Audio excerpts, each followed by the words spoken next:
Ha jonim, boraman. Ha, o'zi ham oz kelib qolib olib borib keling. Nimani tushunadi? To'g'miya-yu bu. Kecha ko'rishganimdan umuman bilgani yo'q. Bilmaydi bu. Adasi. Ha, bo'ldi o'rtoq. Boraman bugun, xudo xohlasa. Choyxonamiz bor ekan bugun kechba. Mashinaga chiqib ko'r, ketamiz. Bo'pti, xo'p. Bilmaydi dedim u. Adasi, mana shu uchalarini bitta qilib qo'ysangiz, salqon urab qo'yardik. Menga qarang, ayol kishiga balo bormi? U to'g'miya bo'lsang. Bor ishingni qilib o'zim bilaman nima qilishni. Mayli, o'zingiz bilasiz. To'g'miya. Ha, onasi. Nima ovqat qilyapsiz? Ha, bugun mashg'ulda qildim.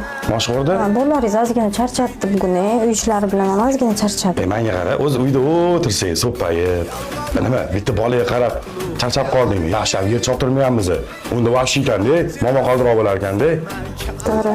Uyda nishon bor edi. Sani xiyonatingga, aldashingga, haqorat qilishingga, kamsitishingga chidash uchun ayoling to'g'miya bo'lish kerak. Yo'q, aslida ayoling emas, sen to'g'miyasan. Bilasan, aldayotganingni, xiyonat qilayotganingni ayoling hamma narsani biladi. Oilasi uchun hamma narsaga chidayotgan shu ayoling bo'ladi. Endi kim to'g'miya? Sanmi, umi?